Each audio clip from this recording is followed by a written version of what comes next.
매일 성경 36쪽에 있습니다.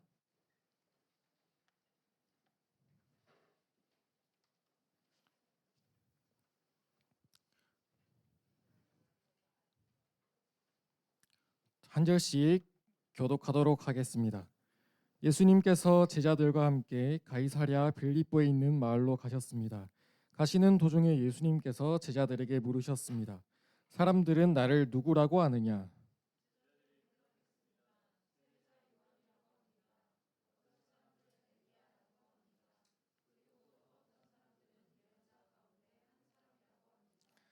예수님께서 제자들에게 물으셨습니다. 그러면 너희는 나를 누구라고 아느냐? 베드로가 대답했습니다. 주님은 그리스도이십니다.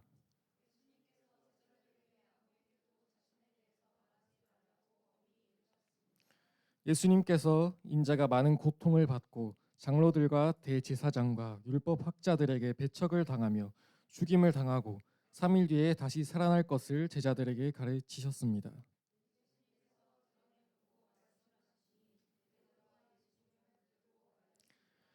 예수님께서 돌아서서 제자들을 보시고 베드로를 꾸짖으셨습니다. 사탄아, 내 뒤로 썩 물러나라. 너는 하나님의 일은 생각지 않고 사람들의 일을 생각하는구나.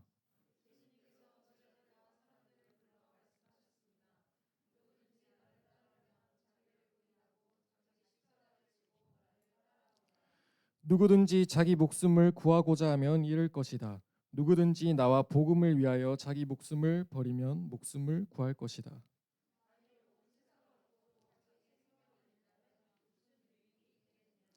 함께 읽습니다. 사람이 자기 영혼을 무엇과 바꾸겠느냐. 아멘. 자, PPT 화면에 나오는 질문 세 가지를 보면서 말씀 묵상 5분 동안 하도록 하겠습니다.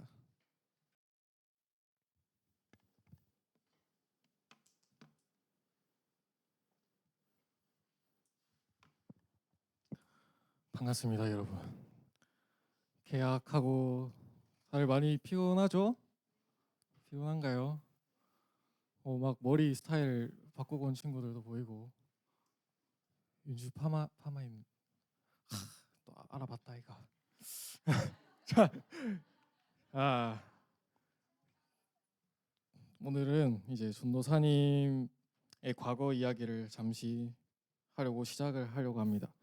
전도사님이 지금으로부터 5년 전에, 그러니까 2019년에 1월에 군 입대를 했어요. 군대에 가면은 남자들은 평소에 눈길도 주지 않던 아이돌에 이제 관심을 그때부터 이제 막 갖게 됩니다. 전도사님도 관심을 가졌을까요? 안 가졌을까요, 여러분? 여러분 하이보이 추는 거 봤죠? 관심 무지하게 관심을 가졌습니다. 그때 이제 당시에 전도사님 부대에 유행했던 그 걸그룹의 양대 산맥이 있었어요. 그때 하나가 아이즈원, 전설적인 그룹. 지금 르세라핌의 김채원이랑 사쿠라를 배출하고 아이브의 그 장원영과 안유진을 배출한 아주 그 전설적인 아이즈원. 그리고 프로미스 나인. 이거는 이제 군대에서 또 군통령이라 불리는 프로미스 나인이 있었습니다. 전도사님도 그 두 그룹을 엄청나게 막 좋아했어요. 그때 이제 병사들이 같이 생활하는 생활관에 TV가 딱 하나 있거든요. 그리고 이제 TV로 옛날 막 방송을 돌려볼 수가 있어요. 그러면 그걸로 뭘 하냐? 예를 들어 이제 아이즈원이 딱 컴백을 했다. 비올레타 해가지고 막 넌 나의 비올레타와 이거 알죠? 넌 나의 비올레타 하는 거. 딱 컴백을 했다. 그러면은 이제 그 뮤직비디오부터 시작해가지고 뮤직뱅 그 음악 중심 막 또 뭐 있더라? 그 인기가요. 방송 다 챙겨보고 무대 막 다 챙겨보고 심심하면은 이제 막 춤도 한 번씩 따라 추고 그렇게 했습니다. 멤버 이름 막 다 외우고 가사도 막 외우고 그렇게 열심히 봤습니다. 그래서 전도사님이 그러고 이제 2020년 8월에 딱 이제 전역을 했어요. 근데 전도사님이 전역하고도 그 아이즈원이랑 프로미스 나인을 막 덕질을 했을까요, 여러분?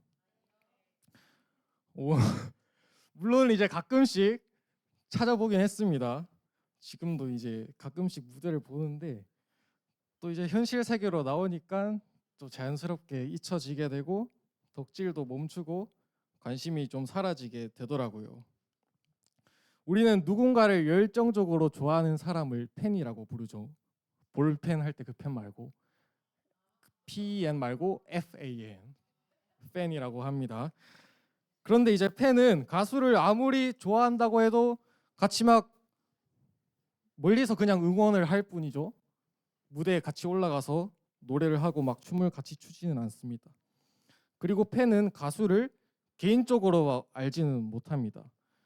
가수에 대해서 뭐 생일이든 MBTI든 뭐 앨범 순서도 막 다 꿰뚫고 있고 수록곡 다 외우고 있고 그렇지만 가수를 개인적으로 알지는 못하죠.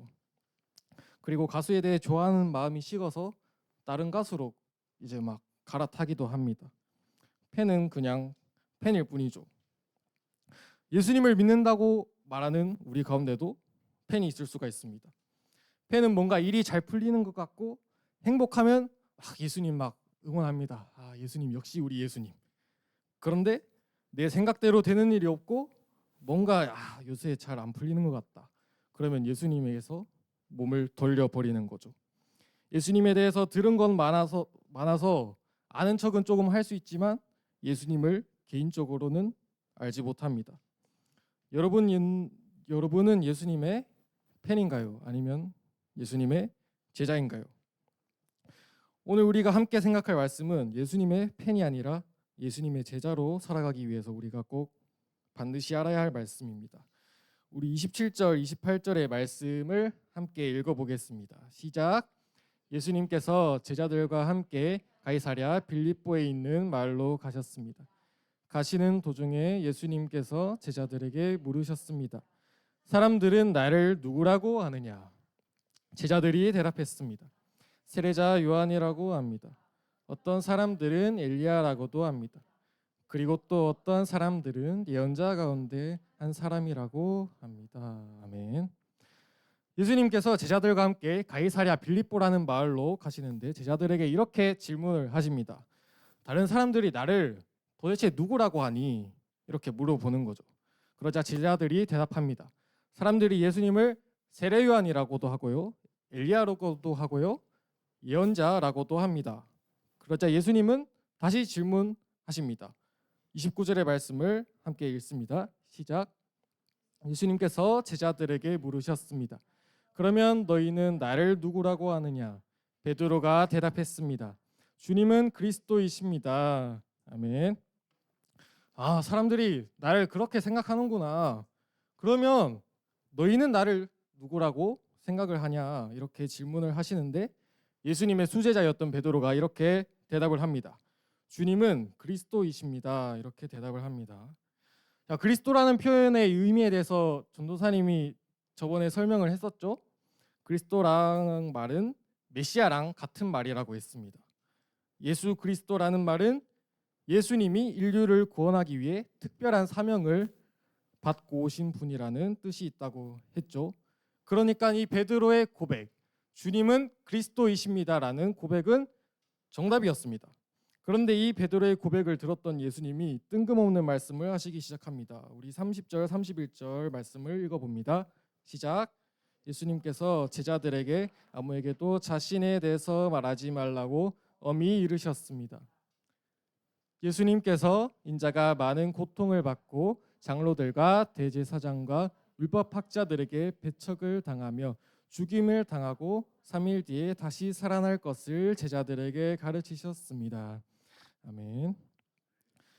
베드로의 고백을 들은 예수님은 갑자기 제자들에게 자신에 대해서 다른 사람들에게 알리는 것을 엄격하게 금지를 하시고 이렇게 말씀을 하십니다. 나는 많은 고통을 받을 것이고 사람들에게 버림받고 죽을 거다. 그렇지만 3일 뒤에 다시 살아날 것이다 라고 말씀을 하십니다. 예수님은 제자들에게 지금 처음으로 자신이 죽어야 한다는 것, 그러나 3일 뒤에 부활한다는 것을 말씀을 하십니다. 자, 이 말을 들은 제자들은 어떤 반응을 했을까요? 우리 32절의 말씀 함께 읽어봅니다. 시작. 예수님께서 드러내놓고 말씀을 하시니 베드로가 예수님을 붙들고 말렸습니다. 아멘. 자, 예수님이 자신이 사람들에게 버림받고 죽을 거다 이렇게 말을 하니까 베드로가 갑자기 급발진을 합니다. 예수님을 붙들고 말렸다고 합니다. 베드로가 도대체 왜 이런 행동을 갑자기 했을까요? 막 급발진해가지고 베드로는 방금 전까지만 하더라도 주님은 그리스도이십니다라는 아주 훌륭한 신앙 고백을 했습니다. 그런데 예수님의 말을 듣자 갑자기 태도가 왜 돌변해 버렸을까요? 자, 이거를 이해하려면 당시 유대인들이 기대했던 메시아가 어떤 메시아인지 알아야 됩니다. 자, 여러분, 구약 시대에 가장 강력했던 왕국을 이뤘던 왕이 누구죠?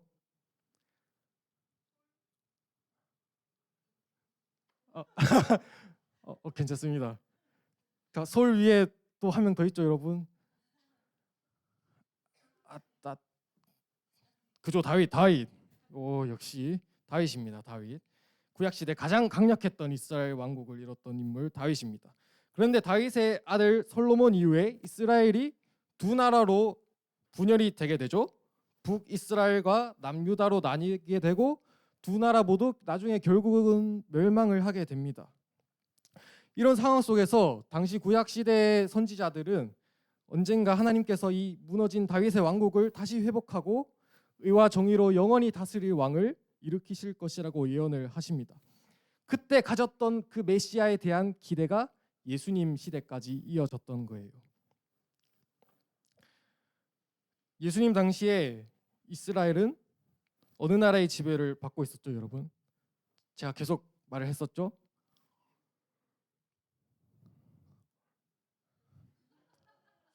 오늘 약간 실망이 큽니다. 자, 로마였습니다. 로마.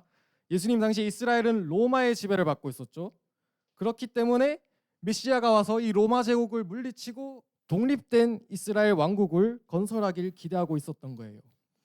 그런데 예수님이란 분이 갑자기 막 나타나셔가지고는 기적도 막 일으키시고 병자도 막 고치시고 폭풍도 잠잠하게 하시고 하니까 예수님을 따르던 제자들이 야, 드디어 우리가 기대했던 그 메시아가 왔다 이렇게 생각을 했던 겁니다.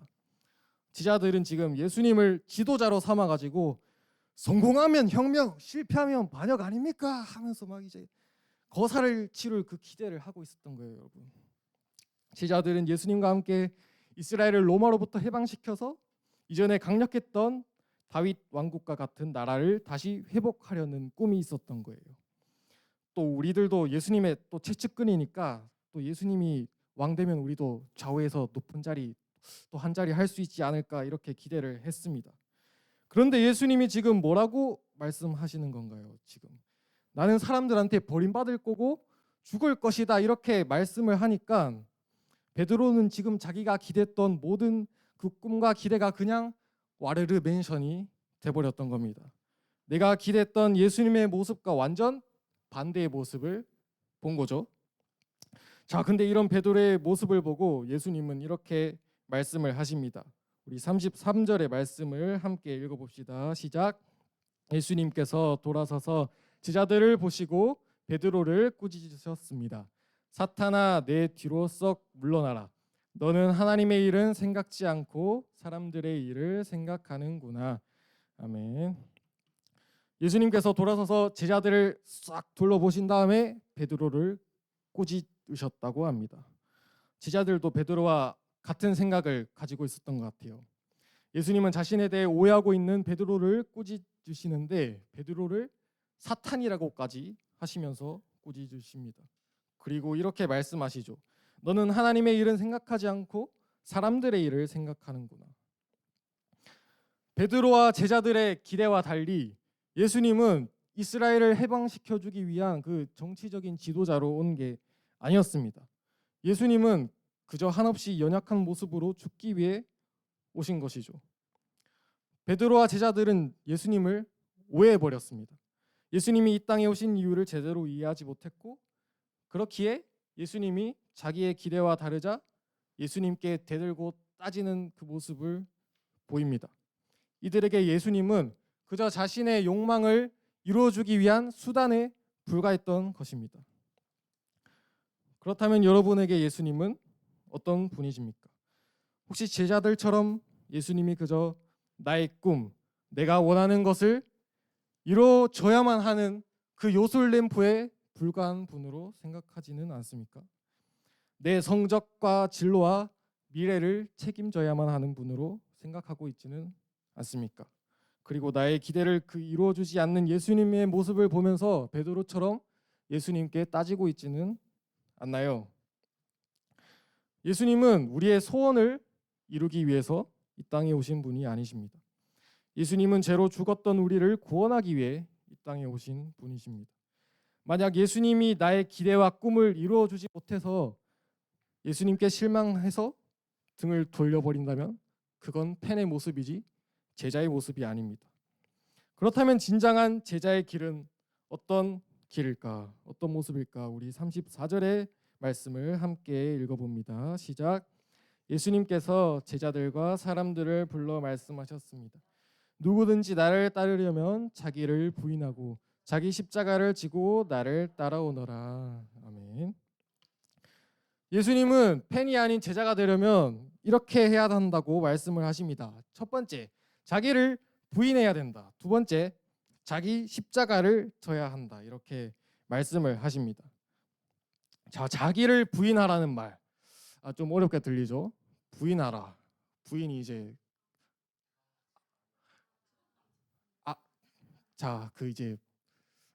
여기 안 하겠습니다. 자, 자기를 부인하라는 말은 부인이 그 부인이 아니죠.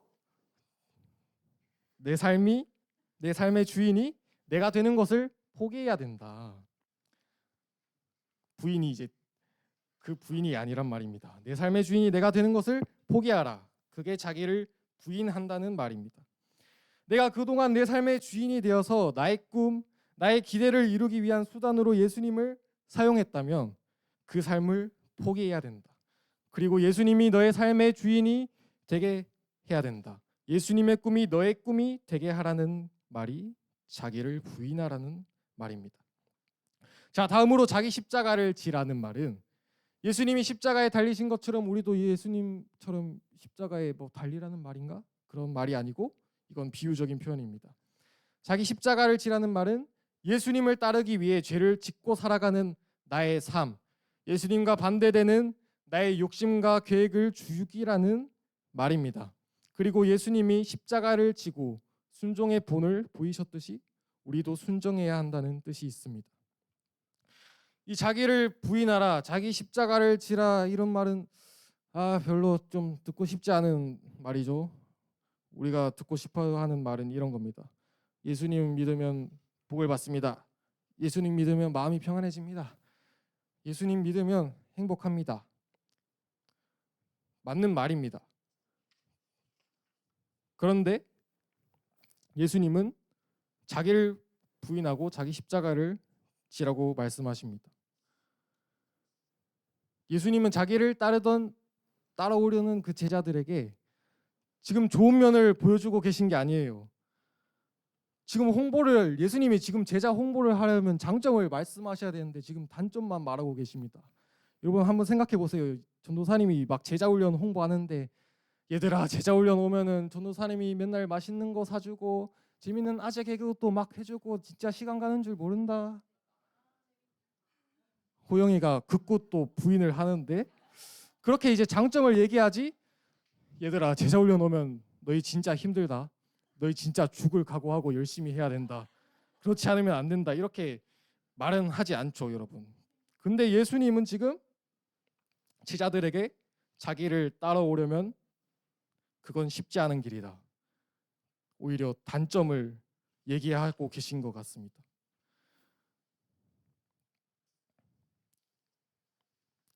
예수님을 믿는 건 쉽지 않은 길이에요. 예수님 믿는 건 힘든 길입니다. 자기를 부인하는 것, 내 삶의 주인이 내가 되었던 것을 포기하고 예수님을 내 삶의 주인에 모신다는 것은 너무 고통스러운 일입니다. 자기 십자가를 지라는 말, 예수님 없이 살아가려고 하는 내 모습을 죽이는 것 또한 너무나 큰 고통이 따릅니다. 그리고 예수님의 팬은 여기에서 예수님께 그냥 등을 돌려버립니다. 예수님께 선을 그어버립니다. 예수님, 저는 딱 이 중등부 예배 드리는 것까지 더 이상은 Don't touch me.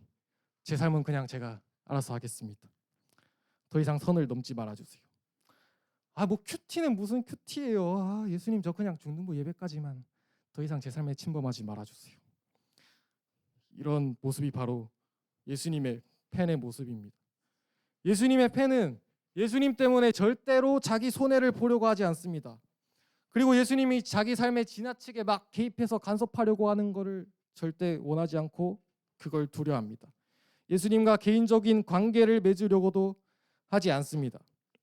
그러나 예수님의 제자는 예수님께 선을 긋지 않습니다. 예수님의 제자는 자기 삶의 모든 영역에서 예수님을 찾습니다.